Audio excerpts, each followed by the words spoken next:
بے شک اللہ اور اس کے سب فرشتے نبی مکرم صلی اللہ علیہ وآلہ وسلم پر درود بھیجتے رہتے ہیں۔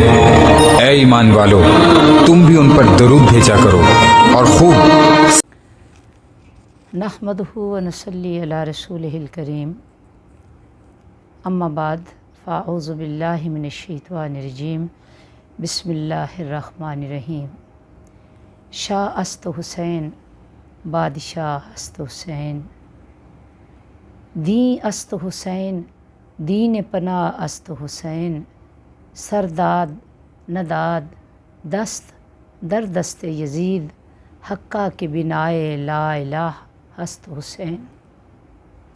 لاکھوں کروڑوں درود و سلام آقا دو جہاں صلی اللہ علیہ وسلم کی ذات اقدس پر جو وجہ وجود کائنات ہے۔ الحسین منی و انا من الحسین، حسین مجھ میں سے ہے اور میں حسین میں سے ہوں۔ پھر فرمایا الحسن والحسین ریحانتی من الدنیا، کہ حسن اور حسین میرے دنیا میں دو جنتی پھول ہیں۔ پھر آقا علیہ الصلوۃ والسلام نے فرمایا الحسین مصباح الہدی و سفینۃ النجات، کہ حسین ہدایت کا چراغ اور نجات کا ذریعہ ہے۔ سیدنا امام عالی مقام نواسۂ رسول سبط علی اور نور نظر فاطمہ رضی اللہ تعالی عنہا شعبان کے ماہ مکرم میں اس دنیا میں تشریف لائے۔ یہ وہ عظیم ہستی ہیں کہ جن کا نام اللہ کے نبی صلی اللہ علیہ وسلم نے خود حسین رکھا۔ جب آپ پیدا ہوئے تو مولا علی شیر خدا نے آقا علیہ الصلوۃ والسلام سے کہا کہ میں نے اس کا نام حرب رکھا ہے، تو آقا علیہ الصلوۃ والسلام نے فرمایا کہ نہیں، اس کا نام حسین ہے۔ تو گویا وہ یہ عظیم شخصیت ہیں کہ جن کا نام آقا دو جہاں صلی اللہ علیہ وسلم نے خود اللہ تعالیٰ کے حکم سے رکھا ہے۔ آپ صلی اللہ علیہ وسلم نے آپ کو اپنی گود میں اٹھایا اور گٹی کے طور پر اپنی زبان مبارک آپ کے منہ میں رکھ دی، جو امام حسین رضی اللہ تعالیٰ عنہ نے چوس لی۔ امام حسین رضی اللہ تعالیٰ عنہ کا بچپن انتہائی محبت سے گزرا ہے اور انتہائی مودت سے گزرا ہے۔ ایک دفعہ آقا علیہ الصلوۃ والسلام منبر مسجد نبوی پر موجود خطبہ دے رہے ہیں کہ ایسے میں امام حسن حسین تشریف لاتے ہیں۔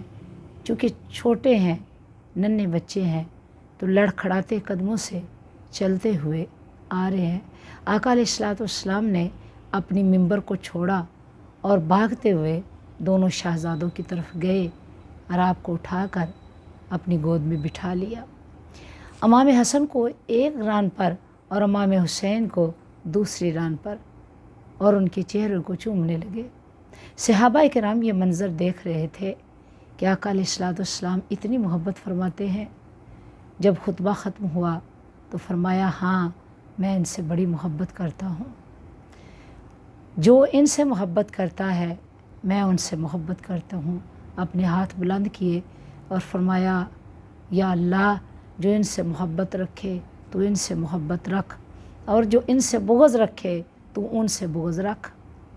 امام حسین رضی اللہ تعالی عنہ کا بچپن آقا علیہ الصلوۃ والسلام کے ہاتھوں میں گزرا تو تربیت رسول کا رنگ آپ کے اندر نظر آتا ہے۔